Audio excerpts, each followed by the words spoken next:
tal? ¿Cómo le va? Buenas noches. Y bueno, nos encontramos nuevamente aquí para compartir con ustedes nuestro programa, en donde, bueno, cada noche de miércoles tratamos. Dije de miércoles, no de miércoles, no me malinterprete. Bueno, está con nosotros hoy alguien que a los 15 años, junto con su familia, se vino acá a Rosario, de Serodino, y hoy es un representante importantísimo a nivel de la lucha contra el SIDA, ¿no? Qué cosa extraña esta enfermedad que algunos, como quien les habla, y tantos otros que están acá en el estudio, tuvimos la posibilidad de ver su aparición y tal vez de ver su final. Vamos a conversar de esto con el doctor Sergio Lupo, a quien ya saludo. Hola Sergio, ¿cómo estás? Hola. Allí nomás. María Herminia. Bien, un gusto. Gracias, gracias por venir. Gracias por Así que tu papá era farmacéutico. Sí, Mira. una de las dos farmacias de Serodino. Mi papá era farmacia del pueblo. Sí. Él nació en Serodino, Sí. Estudió en Rosario todo el secundario y la universidad, se fue a trabajar a Buenos Aires y después volvió a su pueblo. Fue el único de los hermanos, de los muchos hermanos que tenían, que se quedó en el pueblo. Claro. Y ahí nacimos los 4 hermanos. Y después, ya cuando mi hermano mayor vino a estudiar a Rosario, vino el segundo y yo era el tercero. Claro, había mucho. Que es el mejor lugar para ser hermano, te digo, porque nadie te da mucha bolilla. Y el del medio, conflictivo. Exacto. Así que no me pidieron permiso, me trajeron. Claro. Y Sergio, ¿por qué tanta cuestión médica dando vuelta? Porque tenés una hermana, ¿no? Psicóloga, y mi hermana también psiquiatra. Claro. Mi hermana es psiquiatra. Sí. Debe ser la farmacia, el olor a la farmacia. La farmacia en realidad mi papá en esa época, el farmacéutico era un poco médico, ¿no? Claro, Inclusive cuando el médico se iba a algún lado, casi lo dejaba a cargo. Y claro, más en una población no tan grande. Y mi papá se quedó en Serodino, mi mamá viajaba, iba y venía, y a los 77 años falleció, tuvo una muerte súbita, media hora después de aplicar una inyección. Fíjate qué vocación de servicio tenía Dios mío, mi papá. Claro. Y bueno, todavía hoy, después de muchos años, es muy recordado por mucha gente. Y era un poquito... Él me robaba, cuando venía a Rosario me robaba los libros de medicina. Ya no lo usa más, no, ya te dijo. Déjame que lo lea. Déjame que lo lea. Y cuando él me derivaba, yo ya estaba en el hospital haciendo mi residencia. Cuando él me mandaba un paciente, no se equivocaba. Mirá qué ojo clínico. Sergio, ¿y por qué llegaste al estudio, a la investigación del SIDA? Bueno, vos sos médico clínico. Yo soy médico clínico y bueno, cuando estaba cursando el tercer año de la residencia, roto por un hospital en Buenos Aires, que era dependiente de la universidad, es donde veo el primer paciente. ¿Qué año más o menos? Y 84. 83, perdón. Claro, 83 porque me acuerdo porque estaba en la campaña electoral. Por la democracia, claro, sí. Y cuando vuelvo, lo charlamos con mi jefe, mi maestro, el doctor Héctor Alonso.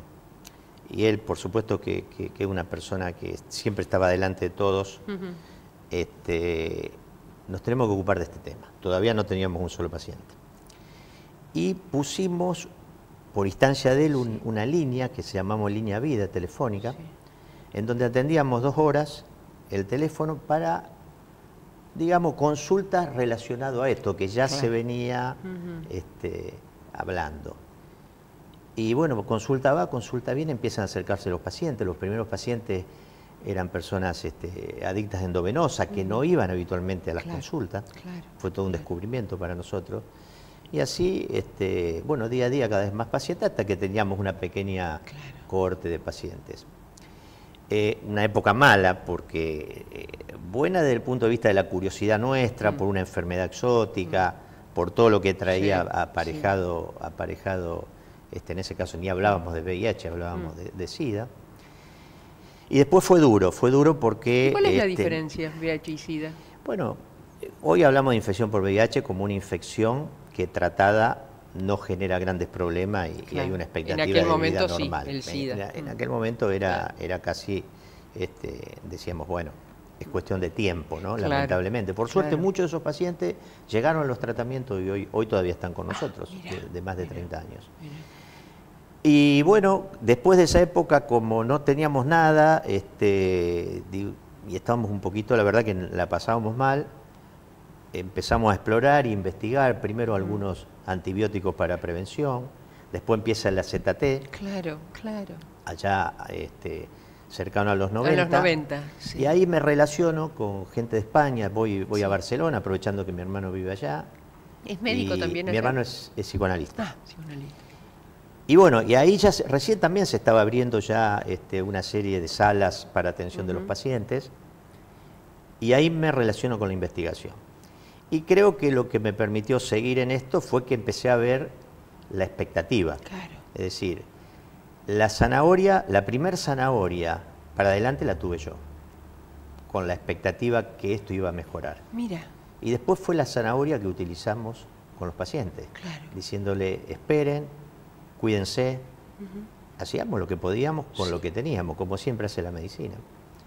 Y bueno, y de hecho fueron llegando logros y logros y logros y logros y logros, hasta decirte esto, una enfermedad de manejo casi diría simple, si se toma tiempo, y con altísima expectativa de vida y de posibilidad de curarse en un futuro. Claro, porque eso te iba a decir, Sergio, hasta un tiempo no muy lejano decíamos, bueno, se ha encontrado la manera de convivir con ella y morirás, como todos vamos a morir, de algo, pero no necesariamente del SIDA, ¿verdad? Exacto. Ahora, este año, al menos para los ignorantes, no el caso tuyo, fue casi un cimbronazo cuando empezamos a escuchar que había algunos pacientes, contados con la mano, pero algunos pacientes, que creo a través de un trasplante de médula se curaron. Es decir, cuando vos no tomás más los medicamentos y seguís bien, es porque te curaste.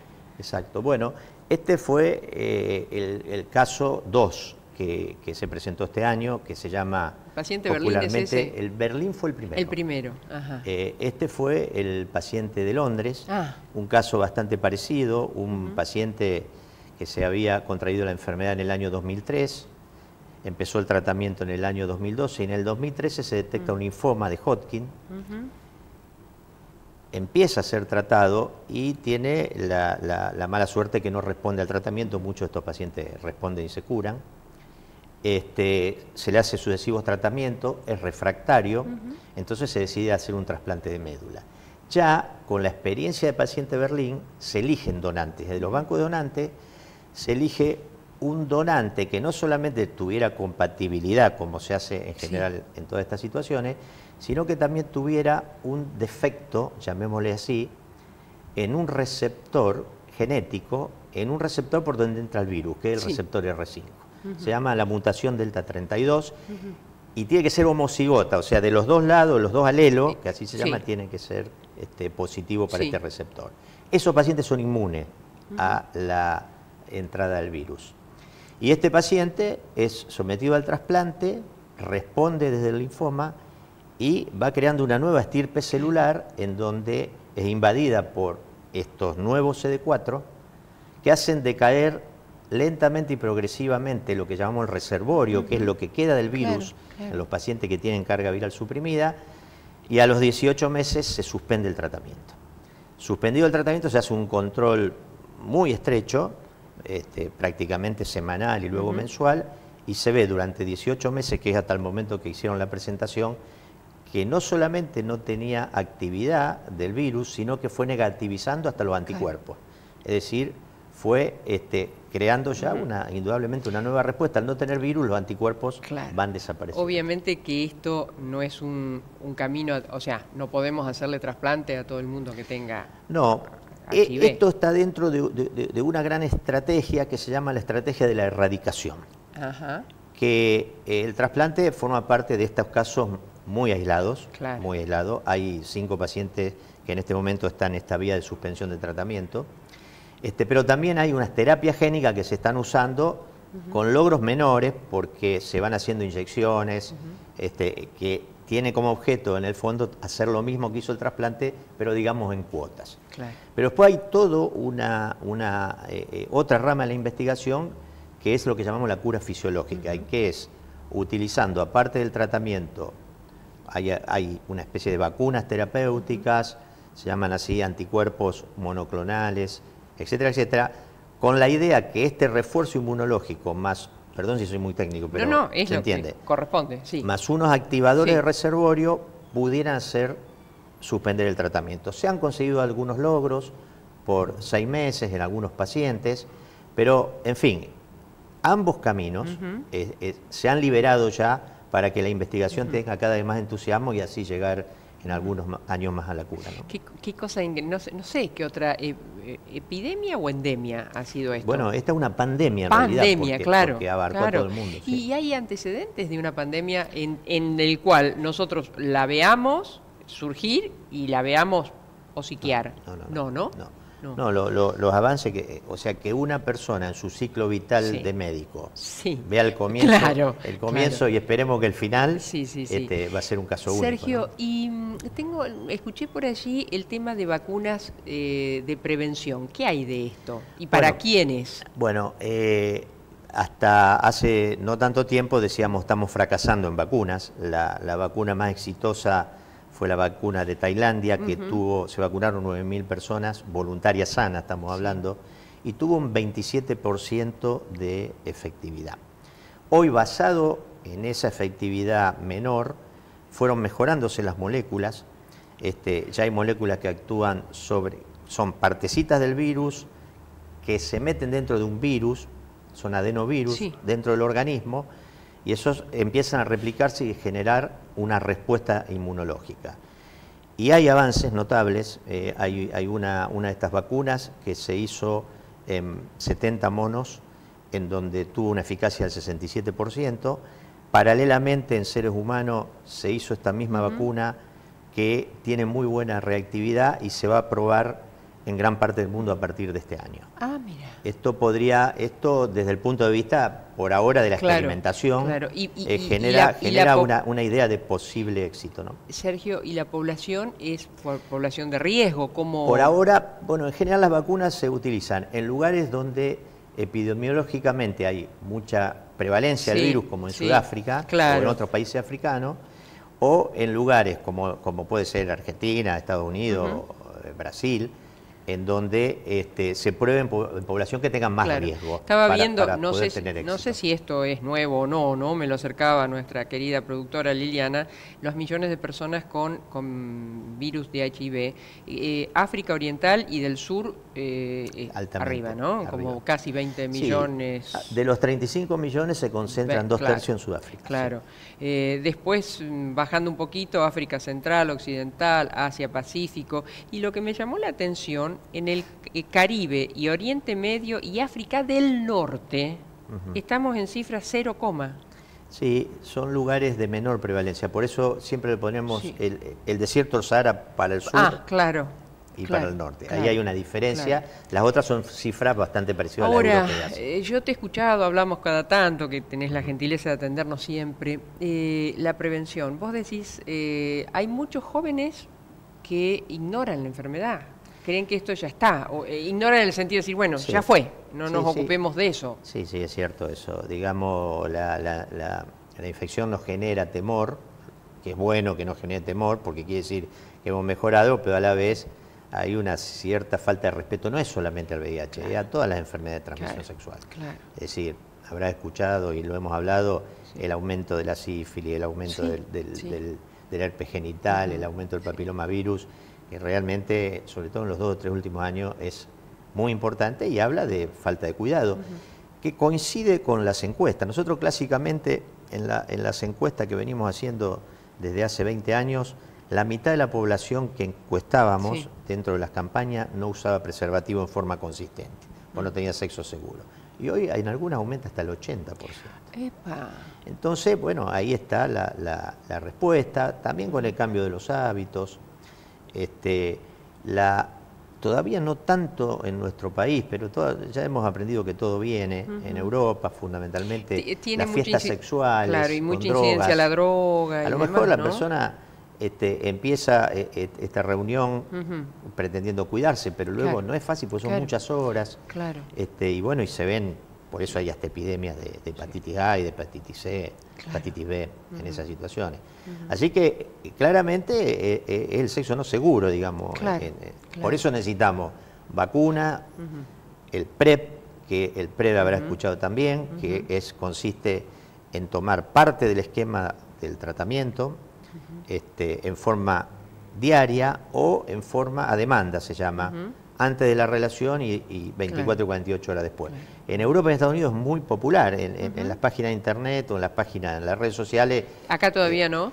Acá todavía se están haciendo algunos trabajos pilotos, porque tiene que ser con cuidados médicos, claro, porque es un tratamiento. Claro. Pero ya por propia acción de los grupos que ya lo conocen, lo están haciendo y de hecho se va a generalizar. Es probable que sí. En Argentina, ¿cómo estamos en cuanto a la investigación, en cuanto a, bueno, con el mundo? Bueno, en lo que sea investigación clínica, estamos en el mismo nivel. Nosotros participamos de los estudios que se hacen en todo el mundo, ya sea los estudios que desarrolla la propia industria farmacéutica o en redes internacionales de investigación que generan los estudios por ahí más estratégicos, ¿no es cierto? Sí. Los grandes estudios estratégicos hemos participado. Hace poquito no estuviste en Estados Unidos presentando en conjunto también. Bueno, esto es muy interesante porque es la primera presentación ya de un estudio fase 3 de lo que se llaman nanosoluciones.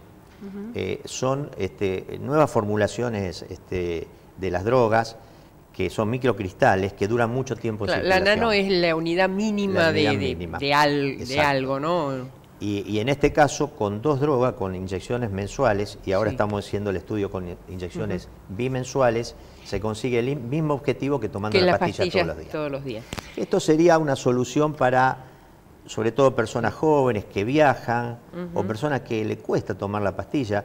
Claro. No te olvides que cuando las enfermedades son crónicas, en términos generales, la mitad de la población pasa en hipertensión, en diabetes y en otras enfermedades, no toma como debe la medicación. Claro. Y esto sería un logro importante que ya está próximo a aprobarse. Sergio, acá nos toca la parte lúdica. Tenés que piringundín, girarlo, a ver qué nos toca con una pregunta.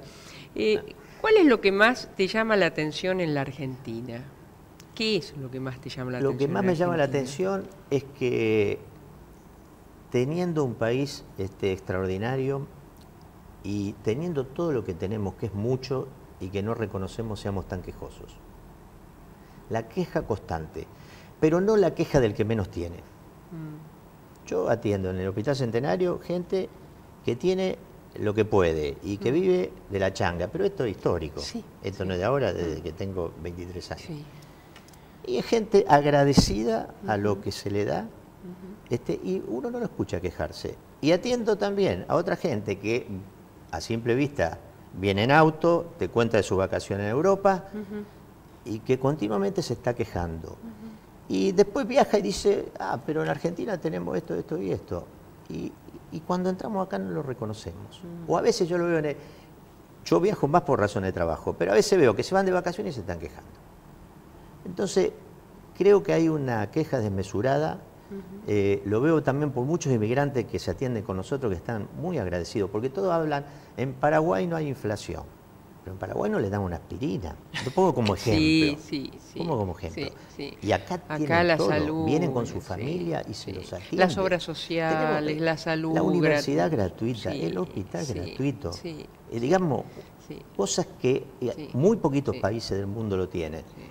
Y yo no escucho tampoco a la gente que diga, no, sigamos dándoselo. Claro. Lo cual está bien, no está mal. Claro. ¿Y cómo ves que esté, más allá de lo puntual en esto, la ciencia en Argentina y la universidad en Argentina? Bueno, siempre nos vamos a quejar. La universidad, siempre nos vamos a quejar. A ver, la universidad yo creo que, en el caso del pedazo que yo más conozco, que es mi universidad, yo creo que se le debería dar más importancia conceptual a la investigación clínica, a la investigación en general. La investigación está muy focalizado en las áreas básicas, lo cual es bueno y tiene un buen desarrollo, pero no tiene como leitmotiv la investigación. Porque ¿para qué tenemos una universidad? Para crear nuevos conocimientos. No somos una máquina de repetición de conocimiento, eso es una academia. Y yo creo que eso es lo que nos falta, pero conceptualmente. ¿Qué instituciones te parecen todavía confiables en Argentina? Bueno, yo creo que a pesar nuevamente la queja, la política sigue siendo la República, digamos, con sus poderes son confiables. Lo que pasa es que también nos acostumbramos a ver la falencia y no vemos los buenos éxitos que tenemos. Si nosotros comparamos, nosotros vivimos una dictadura militar. En el Hospital Centenario, yo recién entraba en la residencia y nos quisieron cerrar el hospital. Creamos un movimiento de defensa en esa época difícil, donde no había partidos políticos, claro, etcétera, etcétera. Fuimos algunos de nosotros detenidos en esa época, que ya era más tranquila que la anterior, y valoramos lo que tenemos. Yo voy a votar con una alegría bárbara, aunque el que vote no me convenza. Pero, digamos, para mí esas son instituciones muy fuertes. Y las organizaciones civiles yo creo que, y también las organizaciones filantrópicas de ayuda, que hay miles, pero en la televisión no sale. En la televisión no sale, en la televisión sale, sube el dólar, así, el recuadrito, baja el dólar, no sale. Entonces, yo creo que tenemos que valorizar más todas estas cosas, y si tengo que elegir uno, me elegiría a las personas que trabajan por los otros sin ocuparse tanto de lo suyo, ¿no? Sergio, ¿cómo es tu casa? ¿Tenés hijos? Tengo hijos, sí. ¿Y te siguen tu camino? Ya, bueno, tengo mi hija mayor, es psicóloga, trabaja con nosotros, y médica es una de Sofía, que sigue mi camino, sí. Está ahora en Houston, trabajando en investigación más o menos parecido a lo que hacemos nosotros, y está contenta, y un tiempo se va a quedar. Veremos cuánto. ¿Seguís cada tanto yendo a Cerodino? Bueno, ahora hace mucho. Voy más que nada a las fiestas del colegio, cuando me invitan, porque la mayoría de la gente, digamos, de mi edad, se ha esparcido. Yo no sé cuántos Cerodino hay, pero en todo lado hay alguien de Cerodino. Esto es como cuando uno va al exterior, que en todo lado hay un argentino. De 3.000 habitantes parece que hay 10.000 afuera. Pero cuando me invitan voy, sí. Aparte tengo un gran cariño, y aparte cuando hay alguien que va al Hospital Centenario Cerodino, me busca, me reconoce a pesar de tanto tiempo que, Sergio, que no voy. ¿qué es ser médico? Bueno, yo creo que es ser portador de una gran vocación de servicio, y hoy más que nunca, porque réditos de otro tipo no hay que esperar. Hay que tener, yo digo siempre, y se lo digo a los alumnos, vocación y pasión por la medicina. Si uno tiene eso, es feliz. Si uno tiene eso, es feliz. Si no tiene eso, hay un montón de trabajos mejores, más agradables, que no se conviven con la enfermedad, que no se convive con la muerte, que son muy buenos y que uno puede elegirlo. Por eso yo creo que esa es la pregunta que uno se tiene que hacer, el estudiante, se lo digo, aunque esté en cuarto año, quinto año. Bueno, si no tenés esa vocación, vas a ser un infeliz. ¿Crees que hay toda una revolución que tal vez ni imagines dentro de la ciencia y con base en la medicina?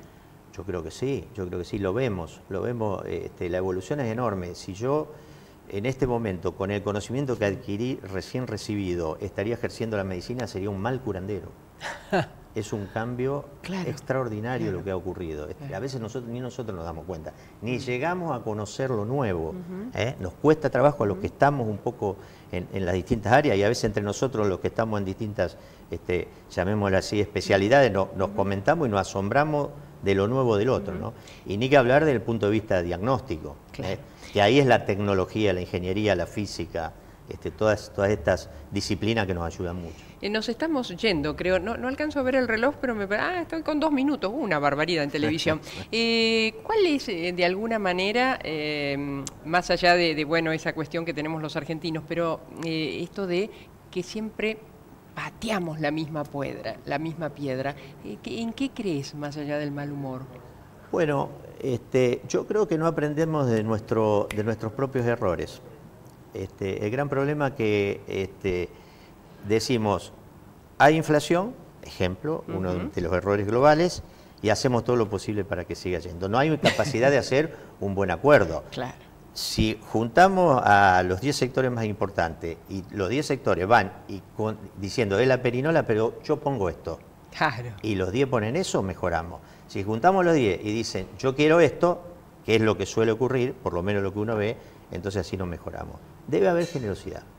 Si no hay generosidad, nos vamos a seguir equivocando. Somos todos grandes, comentarista de la realidad y no solucionamos los problemas. Si no hay generosidad en la ciencia es imposible avanzar, como se está avanzando. Pero la ciencia, la verdad, es lo más generoso que yo conozco de la ciencia, y en donde se trabaja de una manera en donde el error es la excepción. Es el doctor Sergio Lupo, que nació en Cerodino, pero lo tenemos aquí y es un habitante del mundo que nos ayuda, dentro de sus posibilidades con su equipo, a vivir un poco mejor. Muchas gracias, Sergio. No, gracias. Hasta el próximo miércoles, gracias.